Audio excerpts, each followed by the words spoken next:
ટ્રાન્સપોર્ટવાલા app use કરવા માટે સૌથી પહેલાં આપણે ટ્રાન્સપોર્ટવાલા એપ ડાઉનલોડ કરશું.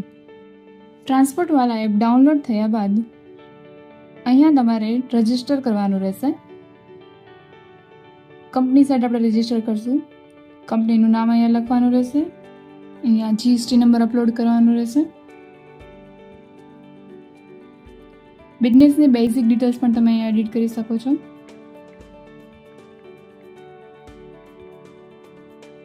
અહીંયા એમ્પ્લોય કોડની અંદર તમે કોઈના રેફરન્સથી હોય તો અહીંયા એમ્પ્લોય કોડ એન્ટર કરી નાખવાનું રહેશે. અહીંયા તમારો મેલ ID અને નંબર એન્ટર કરવાના રહેશે.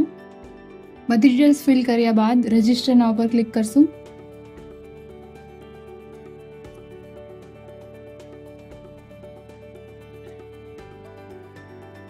રજિસ્ટર કર્યા પછી રિટર્ન અહીંયા નંબર એન્ટર કરશું.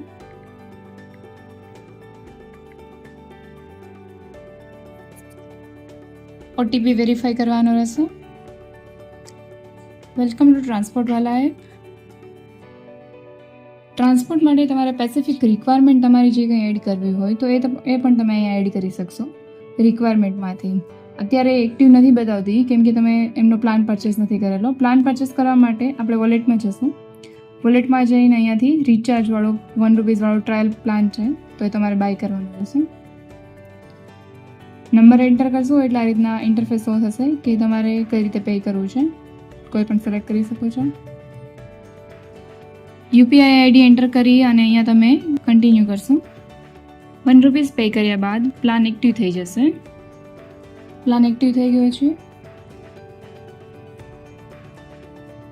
હવે રિક્વાયરમેન્ટની અંદર જઈ અને અહીંયા આપણને ન્યૂ રિક્વાયરમેન્ટ આપણી જે કંઈ છે એ રિક્વાયરમેન્ટ સ્પેસિફિક એડિટ કરવા માટે ઓપ્શન આવશે. એક્ઝામ્પલ તરીકે તમારે કુવાડા રોડેથી અમદાવાદ સિટીમાં તમારે માલ ટ્રાન્સફર કરવાનો છે તો આપણે અમદાવાદ લખશું. કેટલા ટનનો છે એ પણ લખી શકીએ છીએ. સાઇઝ મટીરિયલ જે કંઈ પણ છે એડિટ કરી શકીએ છીએ.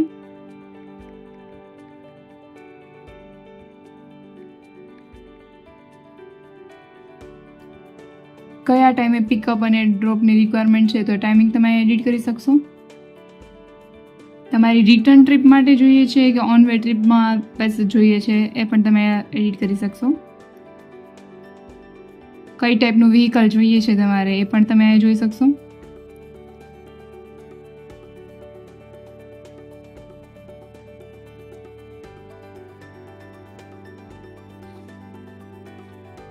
સ્પેસિફિક કંઈ તમારે રિક્વાયરમેન્ટ અહીંયા લખવી હોય તો એ પણ તમે લખી શકો છો.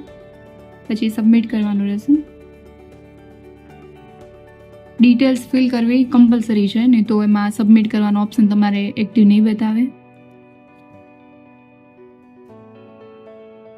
રિક્વાયરમેન્ટ તમારી સ્પેસિફિક એડિટ કર્યા પછી તમને જે કોઈ પણ વ્હીકલવાળા હશે એમને શો થશે.